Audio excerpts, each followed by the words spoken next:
Aí, pessoal, tá gravando então? Bom dia a todos novamente. Estamos aí, né, em prática de processo penal do dia 20 de maio de 2023, né, do sétimo semestre, né? E conforme o materialzinho aí que a gente encaminhou, né, nós vamos trabalhar aí com duas peças hoje. E são duas peças correlatas, são duas peças bastante próximas, né? Então até ficou interessante aí que a gente pudesse reunir essas duas peças num momento só, numa aula só, porque realmente são bastante próximas e, estando elas juntas, reunidas, a gente pode até estabelecer a diferença entre elas, né? Então fica talvez até melhor para a gente poder entender as peças e diferenciar as peças aí, né? E quais são as peças, né? Quais são as peças que a gente vai trabalhar aí no processo penal? A gente vai trabalhar com relaxamento de prisão em flagrante, né? E também com pedido de liberdade provisória, né? E elas são bastante próximas, por quê? Porque nós temos aí o nosso investigado, nosso, não sei se ainda acusado, né? Porque não dá para saber se de fato houve denúncia, né? Nosso averiguado, então, né? Investigado, averiguado aí, que foi preso em flagrante, né? Ele foi preso em flagrante. E por conta dessa situação de flagrância, ele se encontra preso cautelarmente. E aí, então, caberá à sua defesa, ao seu advogado, fazer pedidos aí para, né, conseguir a liberação, né, a liberdade desse preso em flagrante, né? E as medidas cabíveis são ou o relaxamento de prisão em flagrante, ou então o pedido de liberdade provisória. E quando que a gente usa uma peça ou outra peça, né? Olha só, o relaxamento da prisão em flagrante, ele é cabível quando se verificar um vício formal, ou nessa prisão, ou no procedimento aí utilizado pela autoridade policial para lavrar o auto de prisão em flagrante, né? Então veja que no relaxamento da prisão em flagrante pressupõe-se um vício formal, ou na prisão em si, ou então no procedimento adotado pela autoridade policial na lavratura desse auto de prisão em flagrante, né? Então a gente tem aí um vício formal. Ao passo que, no pedido de liberdade provisória, a gente, infelizmente, não tem, né? Enquanto defesa, né? Falando enquanto defesa. Infelizmente, a gente não tem um vício formal. E aí não cabe, então, pedido de relaxamento da prisão em flagrante, né? E por que, infelizmente, enquanto defesa, não tem um vício formal? Porque se tivesse um vício formal, era muito mais fácil conseguir a liberdade através do pedido de relaxamento da prisão em flagrante. Mas, né, como não tem esse vício formal, não dá para a gente, defesa, se valer aí, né, do pedido de relaxamento da prisão em flagrante. E aí, então? E aí, então, que pela ausência de vício formal e pela impossibilidade, então, de usar relaxamento, a gente vai ter que fazer, né, a gente vai ter que se valer de uma outra peça, que é a peça do pedido de liberdade provisória. E a peça de pedido de liberdade provisória, ela é mais difícil de ser feita. Por quê?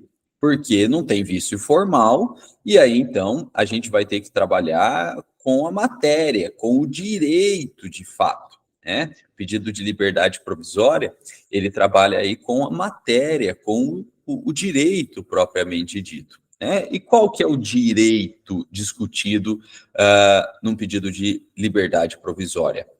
É a impossibilidade de manutenção, ou na verdade de conversão, né, da flagrância em prisão preventiva, né? Então, o fundamento, a base do pedido de liberdade provisória é a impossibilidade de transformar o flagrante em prisão preventiva.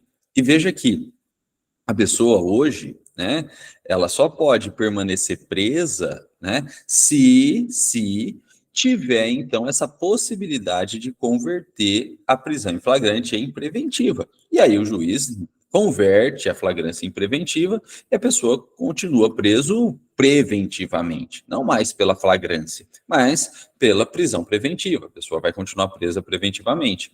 E aí a gente faz o nosso pedido de liberdade provisória justamente para mostrar que não há elementos suficientes para conversão da flagrância em prisão preventiva. Não há elementos suficientes para decretação da prisão preventiva, né? E, portanto, se não há elementos suficientes para a prisão preventiva, ela não pode ser decretada, e como a flagrância é sempre temporária, essa flagrância, então, acaba se esvaindo, e sem elementos para a preventiva, a pessoa tem que ser solta. Esse é o raciocínio que a gente constrói num pedido de liberdade provisória. Falar, olha, não tem os elementos da preventiva, então essa pessoa não pode continuar preso aí, né? E essa pessoa, portanto, tem que ser solta, né? Esse é o raciocínio que a gente faz, né? Agora, veja só, no caso do pedido de liberdade provisória, que vai gerar a soltura dessa pessoa, por ausência de motivos da preventiva, pode ser que de fato não haja elementos, de fato não haja requisitos para a prisão preventiva, né? E a gente pede, sim, então, a liberdade provisória. Agora, essa liberdade provisória, ela pode ser acautelada, né? Que isso quer dizer? Que ela pode estar aí com medidas, né, cautelares diversas da prisão. Então, fala, olha, a pessoa não tem, não preenche os requisitos para ficar presa, né? Mas, olha, pode eventualmente aí colocar as medidas cautelares diversas da prisão, né? Por exemplo, aí, tornozeleira eletrônica, né? Ah, mas a defesa vai pedir isso? Vai, porque o réu está preso, né? O réu está preso, é pior, réu não, né? O indiciado, o acusado, indiciado aí, né? Ele está preso, então, se ele for solto, está no ganho, né? Ainda que eventualmente tenha uma medida cautelar. E a defesa pode pedir, né, na liberdade provisória, essas outras medidas cautelares aí, porque isso pode dar segurança ao juiz que, ao analisar o pedido de liberdade provisória, né, falar, olha, realmente não vai acontecer nada, né? Então pode dar essa segurança ao juiz e aí ele fica mais tranquilo, ele fica mais seguro de fato conceder a liberdade provisória, né? Então é possível esses pedidos de subsidiários aí, de aplicação de cautelar diversa da prisão na liberdade provisória. E no relaxamento, gente? No relaxamento, será que a gente precisa chegar nesse meandro aí de pedir medida cautelar diversa da prisão no relaxamento? Eu quero que ele seja solto, quero que seja relaxada a prisão em flagrante.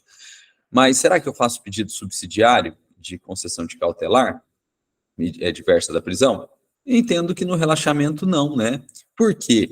Porque no relaxamento há um vício formal tão grave que a pessoa não pode sequer, às vezes, sim, ter alguma restrição, né, naquele caso.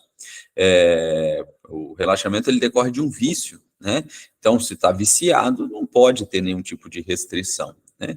Então, entendo que aí o relaxamento não é, de fato, uma peça oportuna para fazer pedidos cautelares diversos da prisão, né? O pedido do relaxamento é realmente a soltura da pessoa, né? E aí não caberia esses outros pedidos cautelares aí diversos da prisão. Bom, pessoal, mas veja que essas duas peças têm similitudes, né? Elas ocorrem, na verdade, no mesmo momento aí do processo, ou ainda nem tem processo, mas da persecução penal, né? Elas ocorrem no mesmo momento aí da persecução penal. A pessoa foi presa em flagrante, está lá na delegacia, ou pouco tempo depois disso, né? E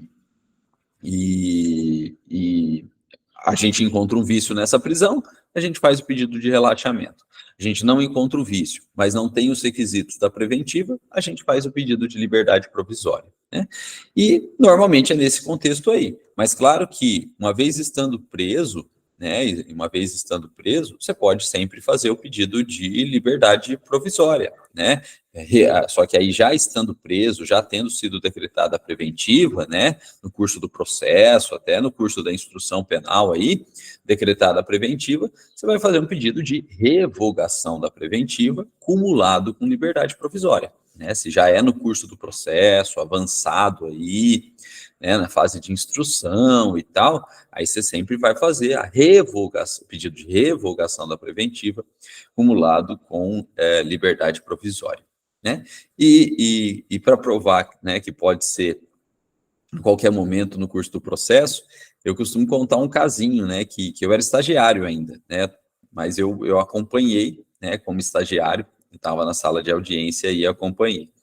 Foi o seguinte, foi naquele contexto da Operação Grandes Lagos, aqui em Jales, né, em que a Polícia Federal acabou, né, prendendo várias pessoas envolvidas aí em frigoríficos, né, e eram pessoas engenheiradas, né, eram pessoas conceituadas dentro da cidade, nas cidades aqui da região, né, e ficaram presas, né, e aí então teve audiência de instrução, né, para oitiva das testemunhas, de acusação, de defesa, e ao final o interrogatório dos réus, né, essas pessoas conceituadas aí. E como tinham dinheiro, né, contrataram vários advogados de fora e tal, né, e estavam aí na sala de audiência da Polícia Federal aqui da Justiça Federal daqui de Jales, que à época era ali em cima do Banco do Brasil, né, na Praça do Jacaré. E meu primo era um dos advogados, né, deles, e eu era estagiário ainda, né, e eu estava lá assistindo a audiência como estagiário. E aí, advogados de fora, né, famosos, fizeram um barulho na audiência, né, criaram um caso, assim, com a juíza da época, né, e ficou um clima bastante pesado aí. Ficou um clima tenso, né, um clima nervoso durante a audiência, né, peitaram a juíza peitou eles, ficou aquela coisa. E os advogados de Jales, né, tinham mais contato com a juíza, né, conheciam a juíza, assim, né, porque tinha processo e tal, não é que eram amigos, não era isso, é que como era de Jales, cruzava em algum momento, né, e aí, então, teve um respeito maior, né, recíproco dos advogados locais com a juíza e da juíza com os advogados locais aí, dentre eles o meu primo. E aí terminou a oitiva das testemunhas, teve interrogatório das pessoas, né, dos investigados aí, dos denunciados, né, dos acusados, e aquele clima tenso, já tinha advogado levantando e criando aquele transtorno, né, e aí meu primo estava na mesa, né, e ele teve a ideia, assim, né, de como quem não quer nada veio na cabeça dele. Ele virou para a juíza, tranquilo, né, porque era daqui, ela também, né, fez um pedido de liberdade provisória, oral na audiência, né, falou, excelência, encerrada a instrução, a defesa gostaria de consignar um pedido de liberdade provisória ao réu fulano de tal, tendo em vista que, encerrada a instrução, não há mais motivos de cautela para mantê-lo preso, né? Tendo em vista que, né, a prisão preventiva tinha sido decretada para fins de garantia da ordem, né, e garantia da aplicação penal e garantia do processo, mas uma vez terminada a instrução, não há nada que o réu possa fazer para atrapalhar a ordem econômica, para atrapalhar, né, a garantia da ordem pública, para garantir a instrução processual. Acabou, está feita a instrução, né? Falta sentenciar só, né? Então não tem mais o que fazer. E sendo aí pessoas da sociedade, pessoas conhecidas, né? Elas não vão conseguir circular livremente, que vão ser reconhecidas a todo momento, né? E também, e por isso não vão fugir, a família mora aqui, eles têm trabalho, eles têm bens, né, na cidade, eles são conhecidos aqui, né, não tem por que fugir daqui, não tem por que mudar de país. Oral. A juíza consignou no termo e deu a liberdade provisória ali mesmo, em audiência, soltando, né, esse réu, esse cliente do meu primo, né. E aí os outros advogados, né, de fora, que estavam tumultuando tudo, pararam e olharam, porque, né, eles eram aí o bambambam, né, vieram, peitaram o juiz, aquela coisa, e não fizeram pedido de liberdade provisória ao término da audiência. E meu primo tá quietinho lá, né, fez oral, né, o juiz ouviu, né, tratou tudo com muito respeito, ouviu, e consignou e deu a liberdade provisória, mandou soltar, né? E os outros que não tinham feito, aí voltaram lá, não, a gente quer efeito extensivo. A gente quer efeito extensivo e tumultuaram a coisa tudo. Eu sei que quem acabou saindo naquele momento foi o cliente do meu primo, né? Então, eu conto, eu não fiz nada, né? Eu só acompanhei, eu era estagiário, eu estava só vendo, né? Eu estava só assistindo aí. E, e, e eu conto esse caso para mostrar que a gente pode fazer, sim, esse pedido de liberdade provisória no curso do processo, né? E às vezes nem é uma questão de qualidade da pesquisa, da fundamentação, né? Às vezes é uma questão de momento, né? Aproveitar o momento aí. Eu não tinha preparado nada, né? Eu estava com ele na antecedência da audiência aí, então eu participei também, né, da estratégia da audiência, da gente pensar o que a gente ia fazer, né, das perguntas e tal, e a gente não tinha pensado nisso, do pedido de liberdade provisória, a gente nem tinha cogitado isso. Foi um insight que ele teve ali e acabou fazendo o pedido e deu certo, né? A gente tem que ter essa sorte também, né? A gente tem que ter essa sorte também. Então foi um caso bastante interessante aí, né, no momento. Bom, pessoal, alguém tem alguma dúvida? Alguém tem alguma colocação aí? Se não, a gente, né, passa para nossa peça, né? E para as nossas peças, né? São duas aí. E a gente já faz nossas peças. Tranquilo?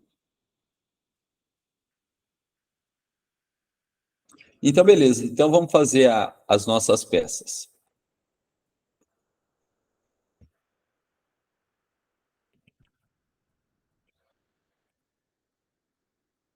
Deixa eu compartilhar a tela aqui com vocês para a gente começar.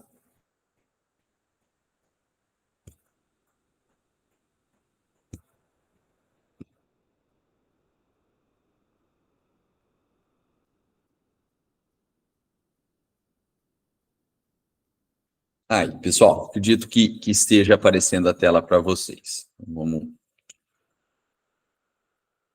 aumentar aqui a visualização. Bom, olha só. Pessoal, a primeira peça, né, como a gente comentou, é o pedido de relaxamento da prisão em flagrante, né? E é uma questãozinha aí do exame de ordem, né? Então a gente vai trabalhar essa questãozinha do exame de ordem. E aí, lendo o exame de ordem, como que a gente descobre que a peça é um pedido de relaxamento da prisão em flagrante? Como? Primeiro, né, pelo momento em que a coisa está. A coisa está junto aí no contexto da prisão da pessoa. Quando a pessoa foi presa, muito próximo do momento da prisão. Segundo, porque a questão não vai falar nada a respeito do processo em si, até porque não tem, né? Porque ainda está no momento de prisão, né? E terceira coisa, né? Como que a gente descobre que é o pedido de relaxamento? Quando a gente lê e percebe que a questão está trazendo para a gente um vício formal aí, né? Errou alguma coisa na forma aí. Não fala muito do direito, fala da forma. E aí, então, a gente conclui que o pedido é de relaxamento da prisão em flagrante. Bom, vamos ler. Olha só. No dia 10 de março de 2011, após ingerir 1 litro de vinho na sede de sua fazenda, José Alves pegou seu automóvel e passou a conduzi-lo ao longo da estrada que tangencia sua propriedade. Após percorrer cerca de 2 quilômetros na estrada absolutamente deserta, José Alves foi surpreendido por uma equipe da Polícia Militar que lá estava a fim de procurar um indivíduo foragido do presídio da cidade. Abordado pelos policiais, José Alves saiu do seu veículo trôpego, exalando forte odor de álcool. Oportunidade em que, de maneira incisiva, os policiais lhe compeliram a realizar um teste de alcoolemia em aparelho ar alveolar, né? Soprar o bafômetro aí. Realizado o teste, foi constatado que José Alves tinha uma concentração de álcool de 1 miligrama por litro de ar expelido pelos pulmões, razão pelo qual os policiais o conduziram à unidade judiciária, onde foi lavrado auto de prisão em flagrante, sendo-lhe negado o direito de entrevistar-se com seus advogados ou seus familiares. 2 dias após a lavratura do auto de prisão em flagrante, em razão de José Alves ter permanecido encarcerado na delegacia de polícia, você é procurado pela família do preso sobre protestos de que não conseguiram vê-lo e de que o delegado não comunicara o fato competente, tampouco à Defensoria Pública. Com base somente nas informações de que dispõe e nas que podem ser inferidas pelo caso concreto, acima, na qualidade de advogado José Alves, redige a peça cabível, exclusiva de advogado, do que tange à liberdade de seu cliente, questionando em juízo eventuais ilegalidades praticadas pela autoridade policial, alegando, para tanto, toda a matéria de direito pertinente no caso aí. Gente, a pessoa acabou de ser presa, a pessoa está no contexto de prisão em flagrante. E a própria questão traz vários vícios formais que foram ocorrendo aí. E a própria questão já indica eventuais ilegalidades. O objetivo é trazer à tona, alegar ilegalidades. Então, não tem outro jeito. É pedido de relaxamento da prisão em flagrante. Por quê? Porque se ocorreu ilegalidades, a peça cabível é o pedido de relaxamento da prisão em flagrante. Então, a gente vai fazer aí o pedido de relaxamento da prisão em flagrante. Agora, qual que é a dificuldade dessa peça aqui? Qual que é a dificuldade dessa peça? Essa peça, ela traz vários vícios e, portanto, tem várias teses a serem alegadas na peça. E a questão sabe disso, isso foi de propósito.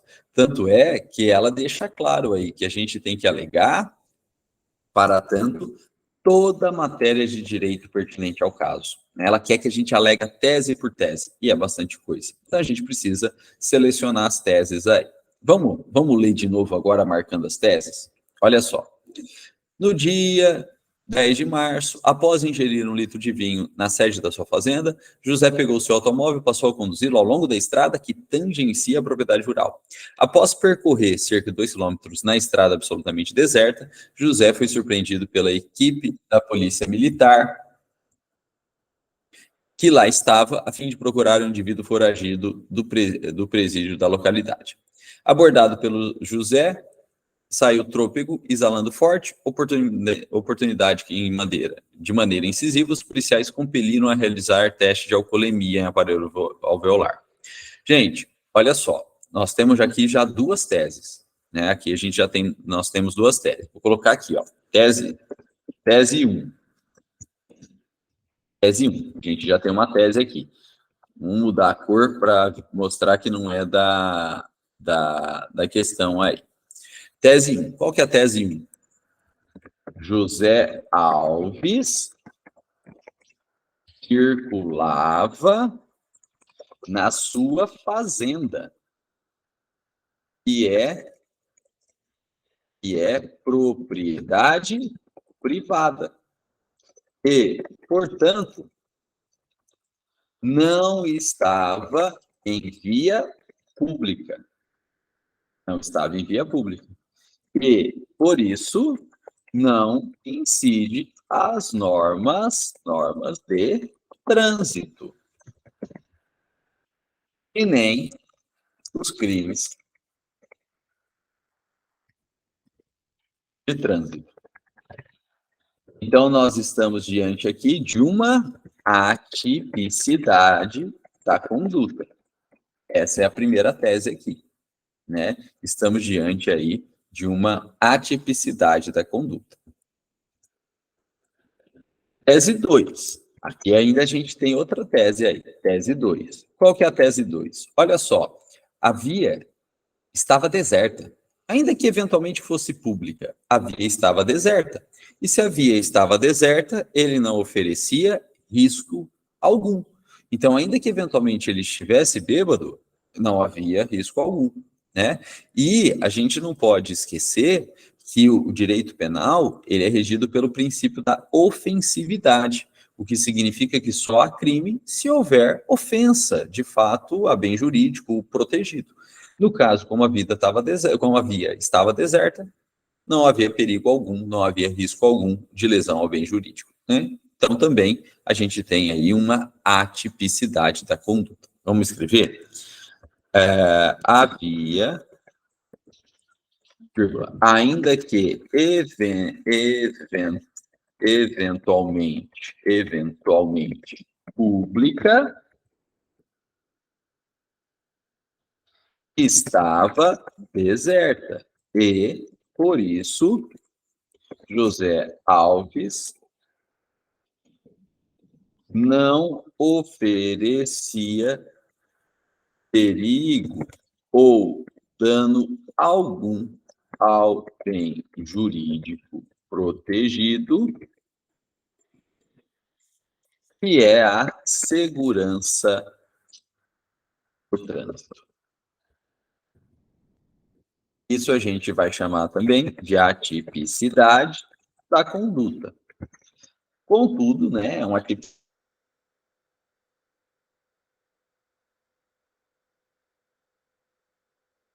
material da conduta, né, por ausência de ofensa ao bem jurídico tutelado, né? Essa aqui é a tese aí. Gente, e para diferenciar, essa tese 1 aqui, vamos chamar então de atipicidade formal da conduta por não incidência da norma incriminadora. Vamos chamar aí de atipicidade formal da conduta por não incidência da norma incriminadora. Bom, temos aqui então duas teses já, mas terminou aí? Não. Nesse trecho aqui, ó, que a gente já leu também, a gente tem mais uma tese, tese 3, né? Aqui a gente tem mais uma tese, ó, tese 3. Vou colocar em vermelho também. A questão fala, ó, que os policiais lhe compeliram a realizar um teste de alcoolemia. Então não foi ele que quis realizar ou aceitou realizar, ele foi compelido, né? E a gente sabe que ninguém é obrigado a produzir prova contra si mesmo. E se produzir, né, se tiver essa produção de prova, essa prova é nula de pleno direito e não pode ser usada para condenar. Então a gente tem a tese 3 aqui, né? O José Alves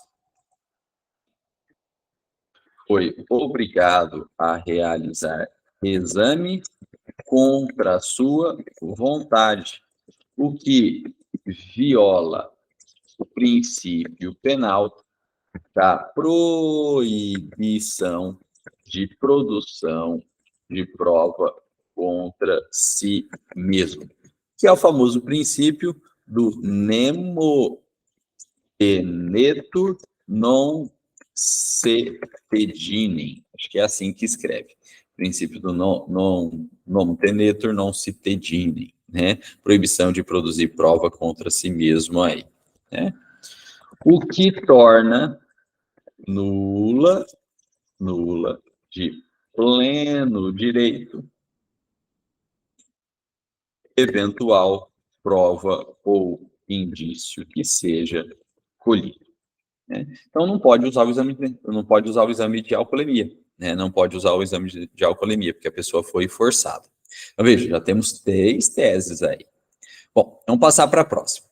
Realizado o teste, foi constatado que José Alves tinha concentração de álcool de 1 miligrama por litro de ar expelido pelos pulmões, razão pela qual os policiais o conduziram à unidade judiciária, onde foi lavrado auto de prisão em flagrante, sendo-lhe negado o direito de entrevistar com seus advogados ou com seus familiares.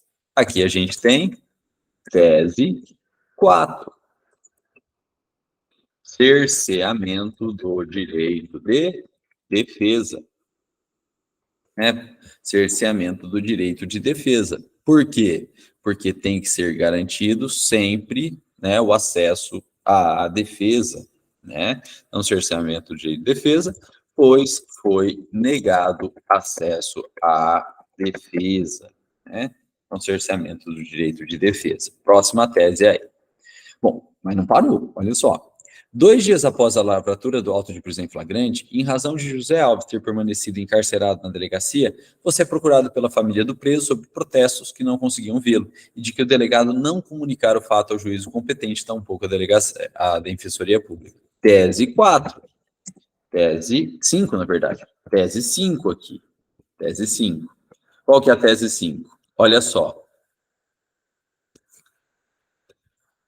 Lavrado o auto de prisão em flagrante, a autoridade policial deve comunicar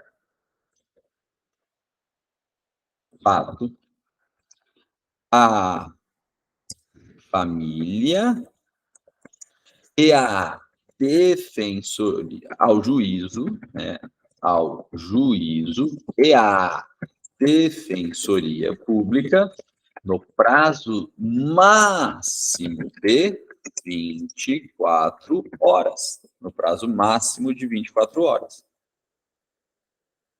E, não o fazendo, o auto de prisão em flagrante por violação de procedimento torna-se nulo de pleno direito. E, claro, o auto sendo nulo, não pode manter a prisão. Ou seja, a prisão deve ser relaxada. É o nosso pedido de relaxamento da prisão em flagrante aí, né? Pessoal, e não para por aqui. E não para por aqui. Veja só, a questão ainda fala o seguinte, olha, com base somente nas informações que dispõe e as que podem ser inferidas no caso concreto, aquelas que você pode imaginar do caso concreto. E nessa tese 5, a gente tem aí a possibilidade ainda de imaginar uma tese 6. A questão, olha só, a questão não fala nada a respeito da entrega da nota de culpa ao acusado, ao preso. Sendo certo que a norma exige também a entrega desta nota de culpa ao preso no mesmo prazo de 24 horas. Então, a gente tem uma tese 6 ainda, que é a ausência da entrega da nota de culpa no prazo de 24 horas. E aí, tá bom. 6 teses jurídicas, gente. Nesse caso aqui, a gente tem 6 teses jurídicas para alegar no nosso pedido de relaxamento da prisão em flagrante, né? Então, veja, né, que a dificuldade da peça não é propriamente a peça, né, mas são as teses aí. Bom, mas vamos lá fazer o nosso pedido de relaxamento da prisão em flagrante com base nessas teses aqui. Bom, vou começar a peça aqui, ó, pessoal, vou dar Enter aqui, né, para separar, e a gente, então, começa o nosso... Opa, fiquei errado aqui. Né? Começa aqui o nosso rascunho de peça. Rascunho de peça. Atualizar. Vamos deixar bem... Opa, vamos deixar bem destacado aí, para a gente começar o nosso rascunho de peça. Bom, olha só. Pessoal, o pedido de relaxamento da prisão em flagrante, ele é distribuído para um dos juízes criminais aí da comarca, né? Por que distribuído? Porque a investigação ainda está em fase policial e não tem nada no fórum, né? Não foi encaminhado nada para o fórum. Então, ele é distribuído para um dos juízes criminais da comarca. Com isso, a gente faz assim, ó, excelentíssimo senhor doutor, juiz de direito, aqui não tem assim, juiz de direito da tracinho vara criminal, porque a gente não tem ainda, né? A gente não sabe qual que é, vai ser distribuído, da comarca de... A questão da OAB falou a comarca? Não, então a gente deixa a comarca de tracinho. Esse é o endereçamento da nossa peça aí da OAB. Aí a gente vai pular 10 linhas, e aí então a gente vai começar a qualificação. A gente vai colocar assim, José Alves, e aí a gente vai ter que qualificá-lo, né? Porque é a primeira peça aí. Então, vamos qualificar. RG. O que a gente coloca para qualificá-lo? RG, CPF, nacionalidade, estado civil, profissão, endereço. Aí, tá ótimo. Por seu advogado assinado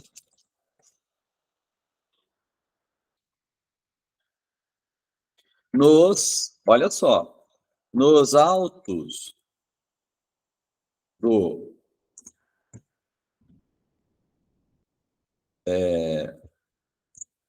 nos autos de prisão em flagrante, número, tracinho, que ele move a justiça pública,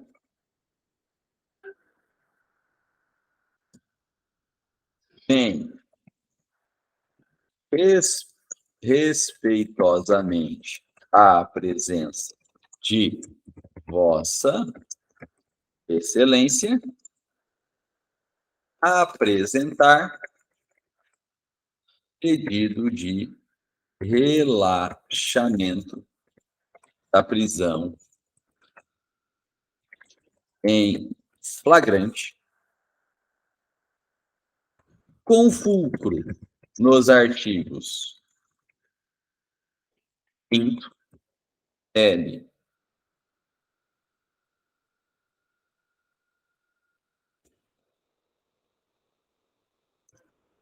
65 da CE de 88 e artigo 310, inciso 1 do CPP, pelas razões de fato e de direito a seguir expostas.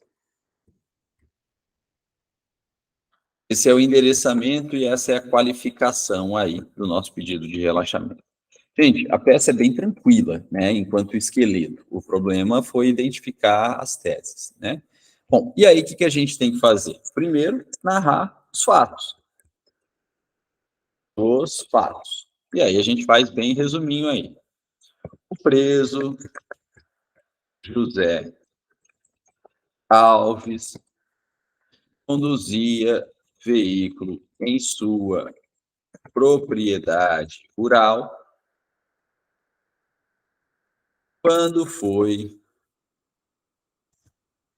abordado por policiais que lá se encontravam visando captura de terceiro, eles obrigaram a realizar exame de bafômetro contra a sua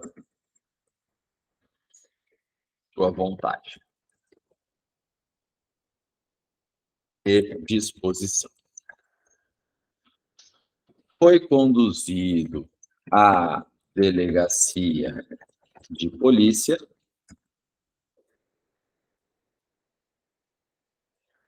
há mais de 2 dias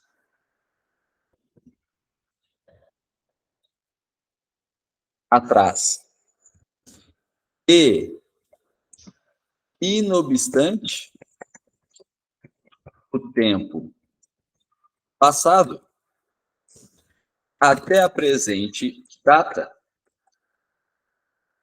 a autoridade policial que lavrou o auto de prisão em flagrante ainda não que entregou nota de culpa,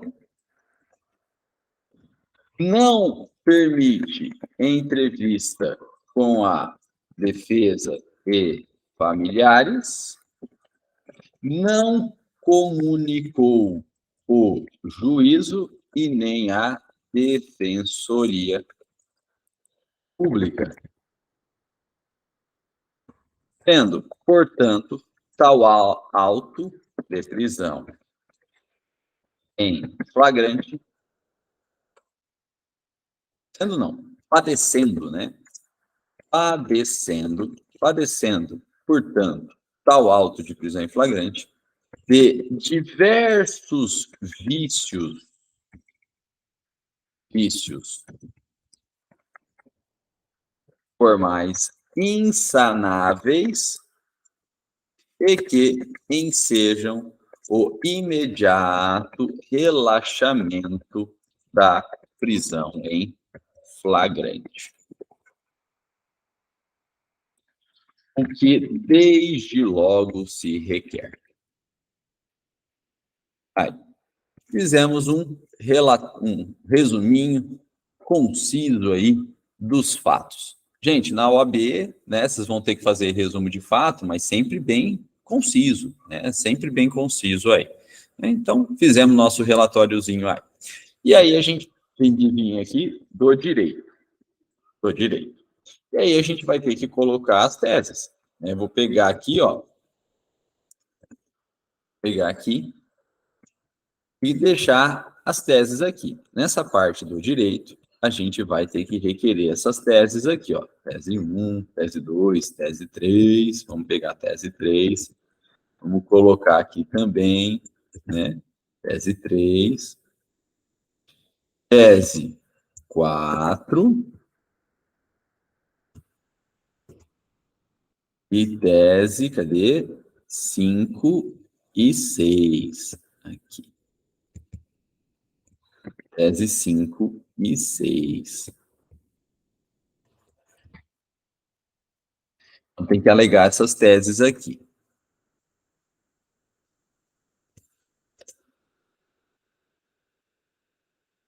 Bom, depois a gente melhora um pouquinho essas teses aí.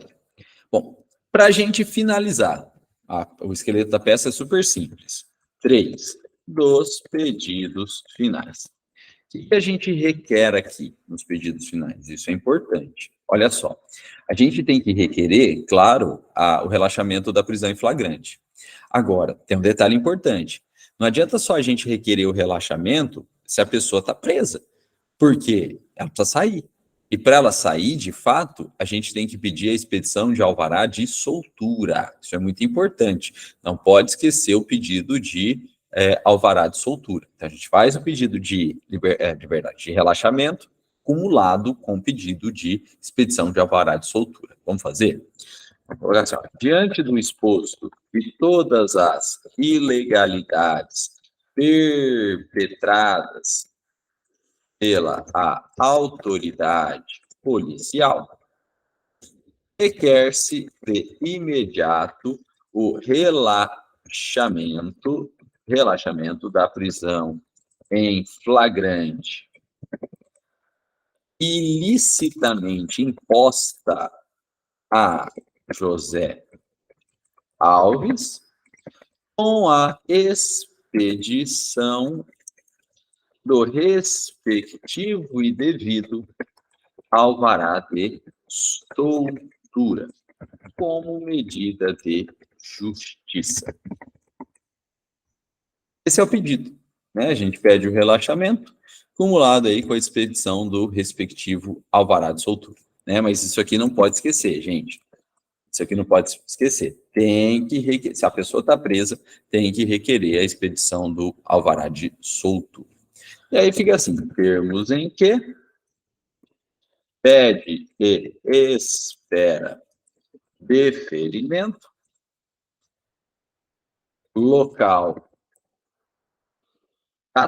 a gente não tem, a OAB não disse para a gente, e aí a gente coloca aí, para terminar, claro, né, a assinatura de advogado.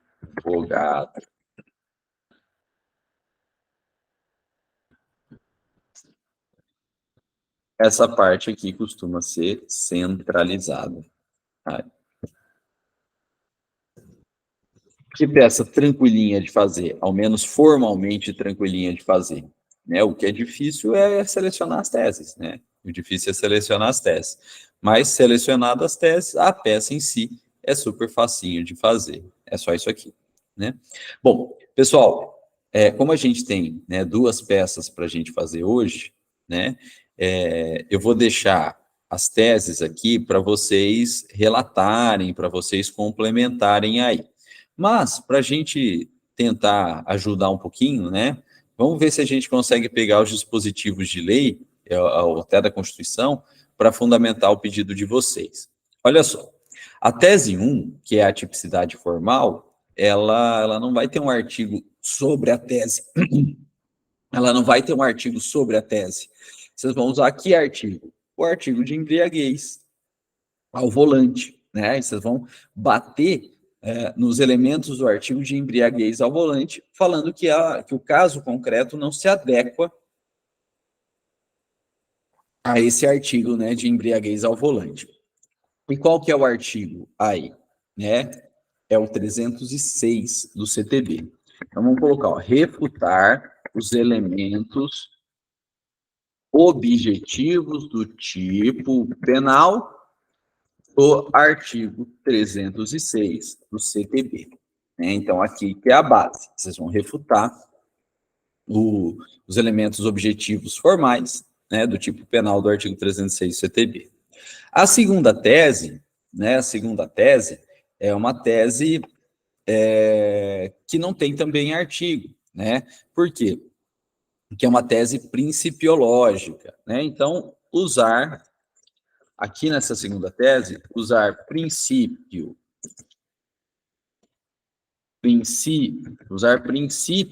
penais, qual? Da exclusiva proteção de bens jurídicos, esse é o primeiro.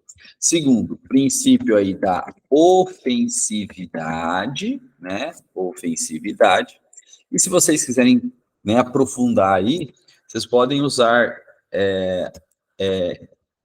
aí não é bem um princípio, né? Uma linha argumentativa, ilegalidade dos crimes de perigo abstrato. A ilegalidade dos crimes de perigo abstrato, né? E necessidade de crime de perigo concreto aí, né?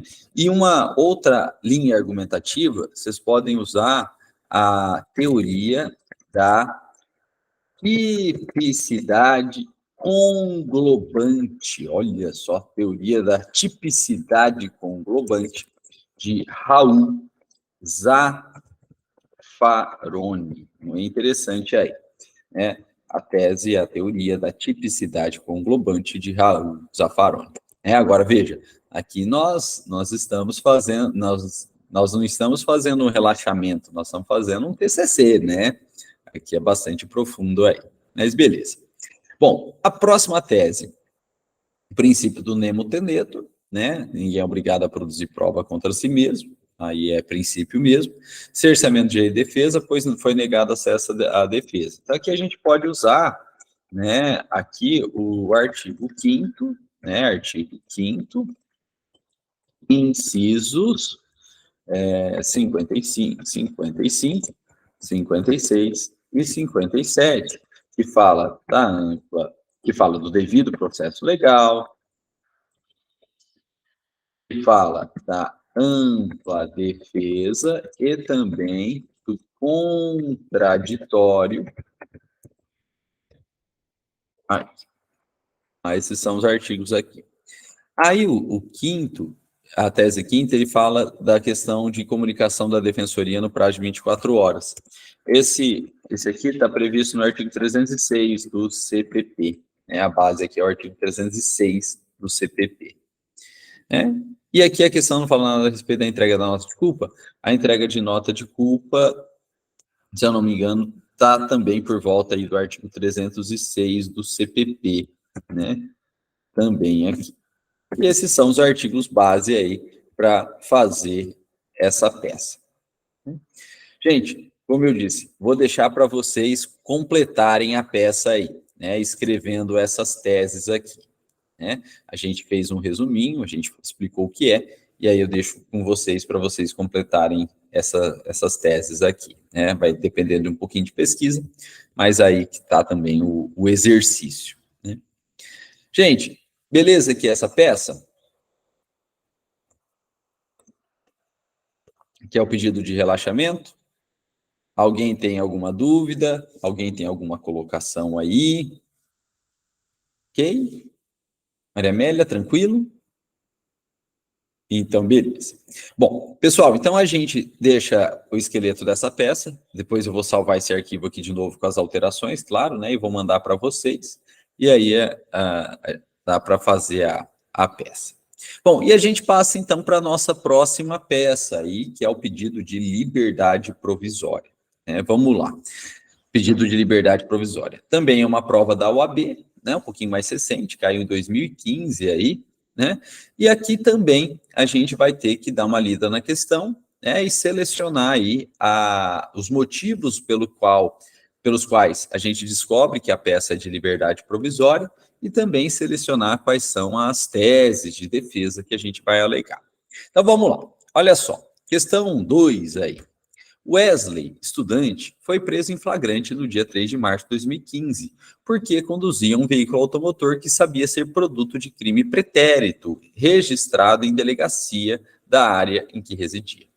Na data dos fatos, Wesley tinha 20 anos, era primário, mas existia um processo criminal em curso em seu desfavor, pela suposta prática de um crime de furto qualificado.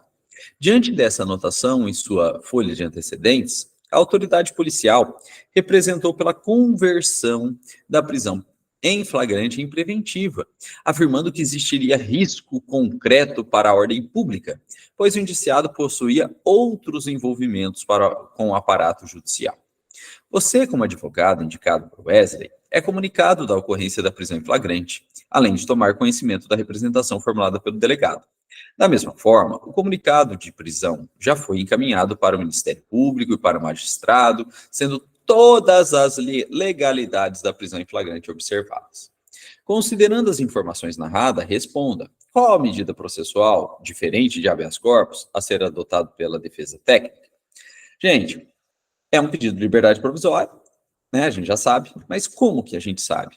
Porque a pessoa foi presa em flagrante, porque houve pedido de conversão de flagrante em preventiva, e na verdade, os motivos alegados para essa conversão não colam aí, não cumprem os requisitos legais para a prisão preventiva. E a questão deixa claro que não tem mais nada a ser alegado, porque não tem nenhum tipo de ilegalidade. Todas as legalidades foram cumpridas. A prisão é legal, ainda que indevida, mas ela é legal. E se ela é legal, não cabe relaxamento, e aí só pode ser, né, pedido de liberdade provisória. Né? Então, veja, a questão deixa claro que as legalidades foram cumpridas. A prisão é lícita, é legal nesse sentido, formalmente lícita. Então, não cabe relaxamento, que o relaxamento é só para vício formal, então cabe aí o pedido de liberdade provisória. Bom, então nós vamos ter que fazer um pedido de liberdade provisória e aí a gente vai ter que selecionar novamente as teses que a gente vai usar para o pedido de liberdade provisória.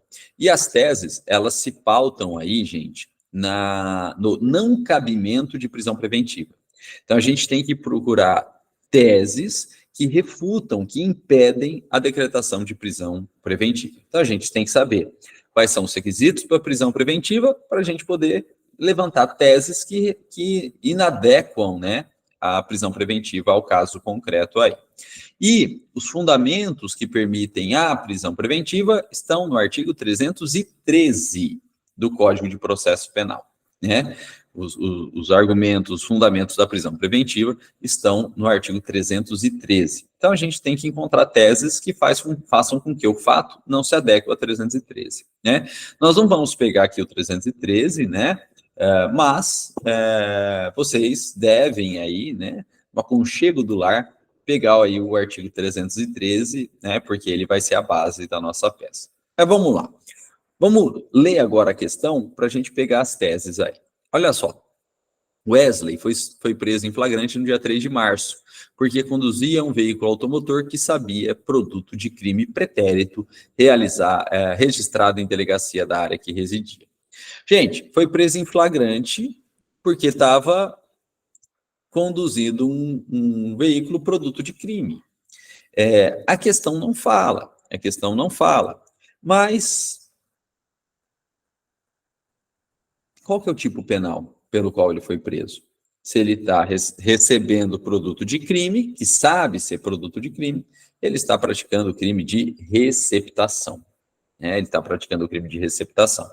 E se ele está praticando o crime de receptação, tem que analisar tudo com base na pena em abstrato do crime de receptação. E o crime de receptação, ele tem pena inferior a 4 anos. E se ele tem pena inferior a 4 anos, não cabe prisão preventiva, porque a prisão preventiva só é cabível em crimes com pena acima de 4 anos. Essa é a primeira tese. Então, tese 1. Tese 1. Em tese, Wesley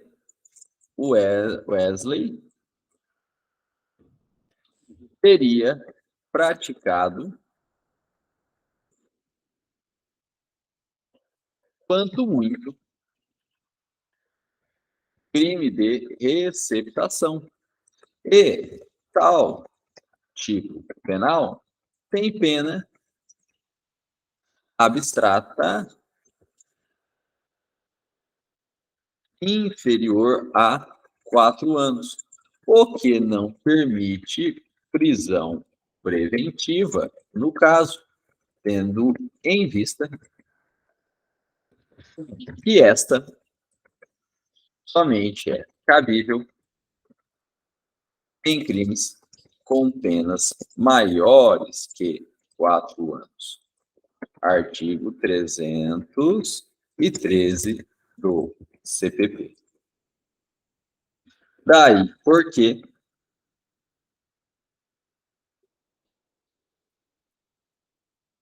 incabível conversão em prisão preventiva,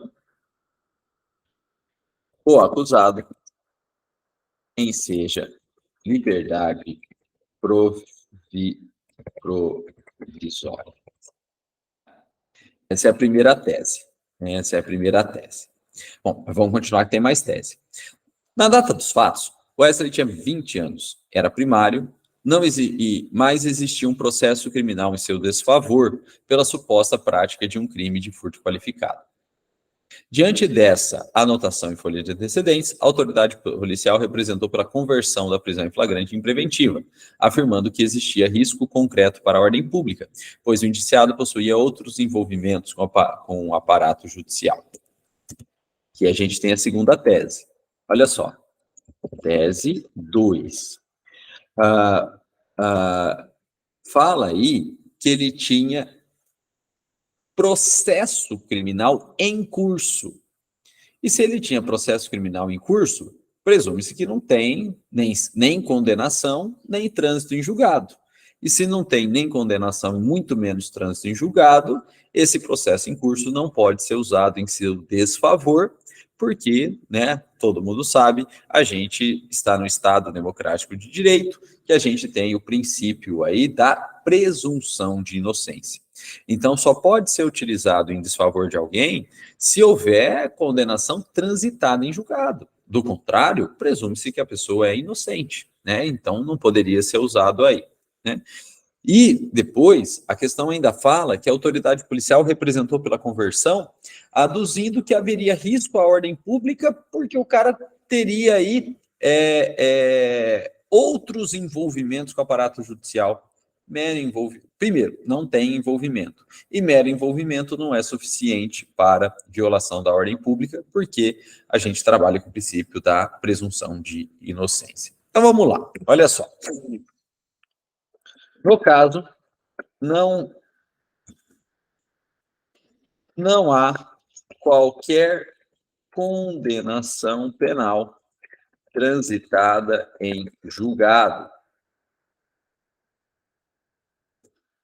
sendo certo que mero procedimento ou processo criminal, ainda em curso, sem qualquer condenação transitada em julgado, não pode ser usado em desfavor do preso, à luz do princípio princípio constitucional da presunção de inocência.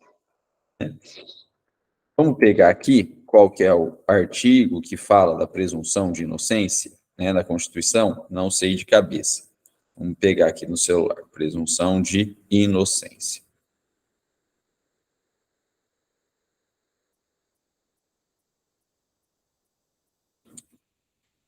Presunção de inocência está no artigo 5º, inciso 55, 6, 7 da CF.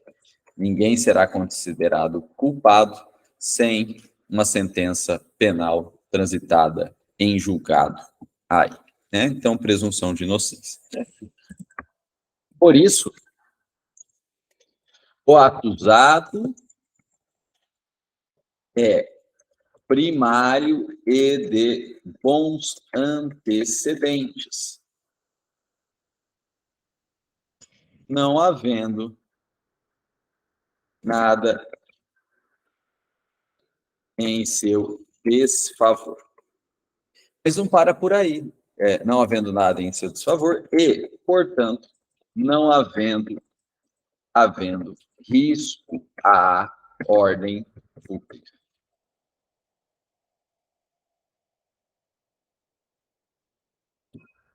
O que não permite a conversão, o que não permite a conversão em prisão preventiva por não cumprir os requisitos legais do artigo 313 do Código de Processo Penal. Pessoal, e aqui a gente pode usar mais uma informação. Aí, olha só, a questão fala que o Wesley era estudante, então a gente pode falar que ele tem a atribuição lícita, né? Ele tem a ocupação lícita, né? Além disso, o acusado é estudante, tendo, portanto, ocupação lícita. E, assim, não há qualquer risco à ordem pública a ensejar decretação de prisão preventiva.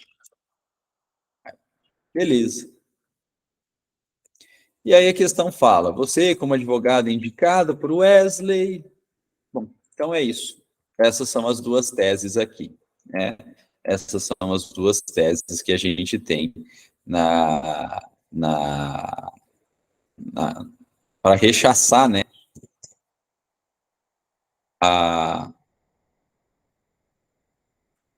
eu vou colocar isso aqui como tese 3, para rechaçar, por exemplo, essa aqui é tese 3, porque aí ela é pessoal, né? A primeira é a presunção de inocência, a segunda que é pessoal. Então, beleza.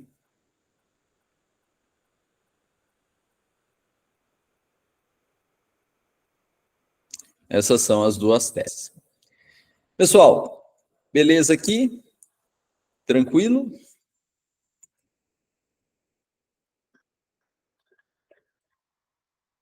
Então, vamos fazer a nossa peça aqui.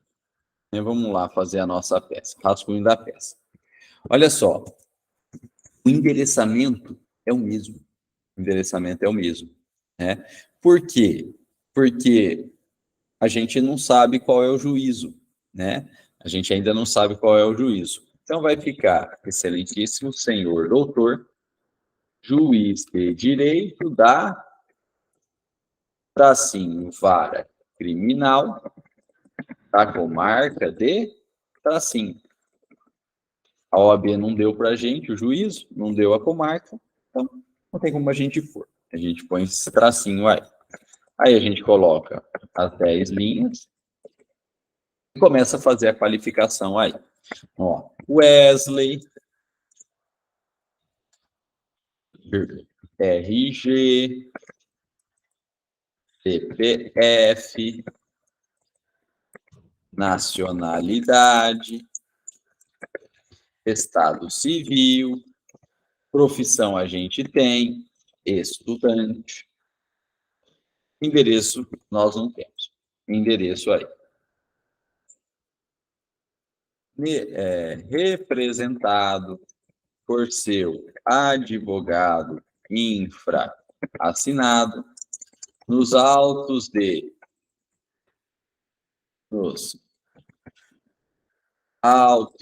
prisão em flagrante, com requerimento, com representação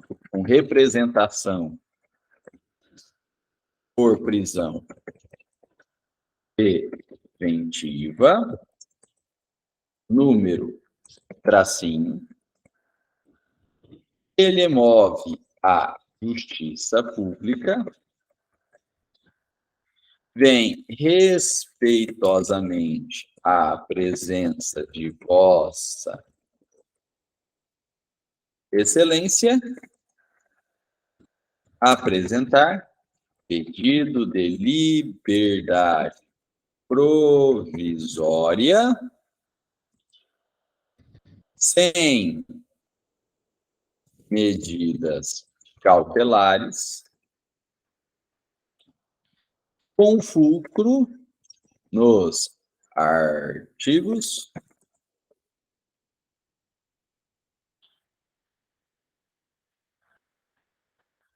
312 e 313 do CPP, pelas razões de fato e de direito a seguir expostas. Fizemos aí o endereçamento, fizemos a qualificação, né, super tranquilo. E aí, da mesma forma, a gente tem que fazer os fatos, né? A gente tem que fazer os fatos aí, dos fatos.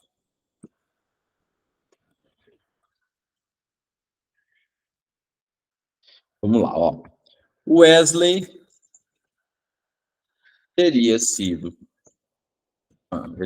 foi preso em flagrante porque estaria, em tese, conduzindo veículo que supostamente sabia ser produto de furto prévio.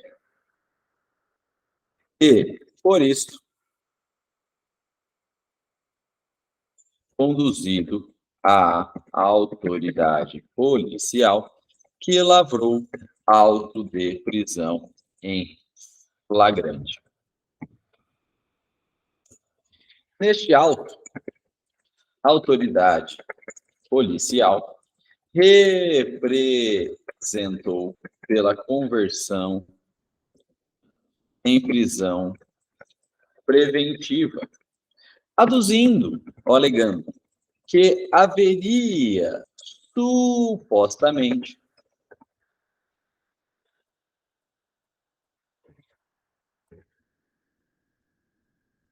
risco à ordem pública.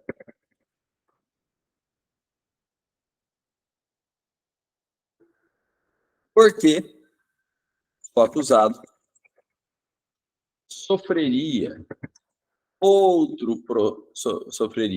processo crime não transitado em julgado contra ele.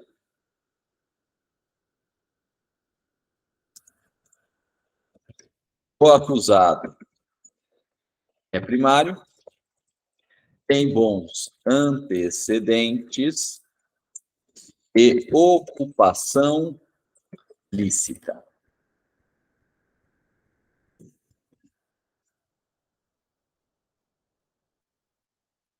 Por isso, não previsto requisitos para a prisão preventiva, o que se requer a liberdade, se requer a concessão da liberdade provisória, sem medidas cautelares diversas, porque desnecessárias ao presente caso. Resuminho importante, né? Fizemos o nosso resuminho aí. Pessoal, depois o item 2, né, do direito, esse é o padrão do direito, e aqui a gente vai colocar as teses, né? Vou recortar aqui e colocar as teses. Temos aí a tese 1,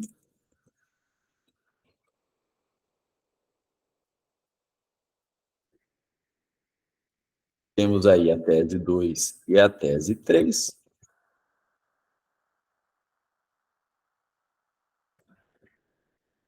E temos aí, né, essa fundamentação aqui. Podem usar também aqui essa fundamentação aqui.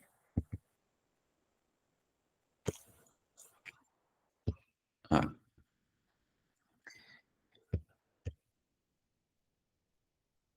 Beleza. E aí, então, a gente pode fazer aqui os pedidos finais. Os pedidos. Vamos fazer os pedidos finais? Olha só. Gente, aqui a gente vai requerer a liberdade provisória e como a pessoa está presa, a gente tem que requerer também a expedição de alvará de soltura, né? Mas aqui, ainda que a gente não queira as medidas cautelares, a gente pode fazer um pedido subsidiário para o juiz soltar, mas olha, para você ter segurança aí, pode até pôr em alguma medida cautelar, né? Para evitar qualquer fuga e tal, e você fica mais seguro, né, juiz? Então, a gente pode fazer esse pedido subsidiário. Então, ó, diante do exposto, requer-se a concessão de liberdade provisória incondicionada, expedindo-se desde logo, expedindo-se imediatamente, o devido alvará de soltura, como medida de justiça. A gente pode colocar assim, caso assim não entenda vossa excelência, subsidiariamente, pugna-se pela liberdade provisória condicionada à medida cautelar diversa da prisão, pois, quanto muito, suficiente para garantia da ordem pública.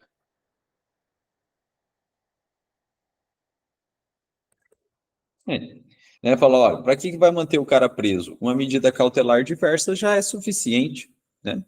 Então, esse é o pedido subsidiário. Só isso. Aí, termos em que pede e espera deferimento. Local a gente não, a OAB não deu. A data a OAB deu. A data a OAB nos deu. Foi preso em flagrante dia 3 de março, porque conduzia um veículo automotor. Wesley é comunicado da ocorrência da prisão, né? Então, cumpriu todas as formalidades, 24 horas, né? Então, você vai estar fazendo o pedido aí no dia 4 de março, dia 5 de março, quanto muito, né? Então, a data a gente tem. O dia certinho a gente não tem, mas é março de 2015.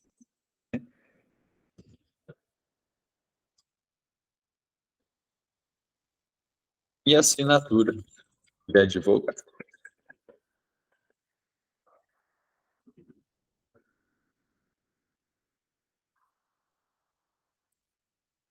E assinatura de advogado. Aí. Pessoal, só para a gente completar, Eu não lembro, eu não lembro de cabeça certinho o artigo, mas eu acredito que seja o artigo 319 do Código de Processo Penal. Então, é medidas cautelares diversas da prisão. Se eu não me engano, é o artigo 319 do Código Penal, isso mesmo, artigo 319, né? Diversas da prisão.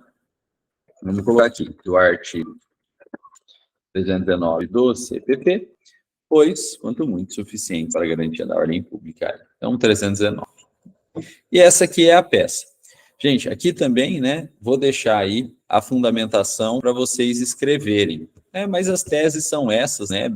Tem os dispositivos bem tranquilo aí, e tem a fundamentação aqui já bem explicada, bem detalhada. Então, acho que dá para fazer aí.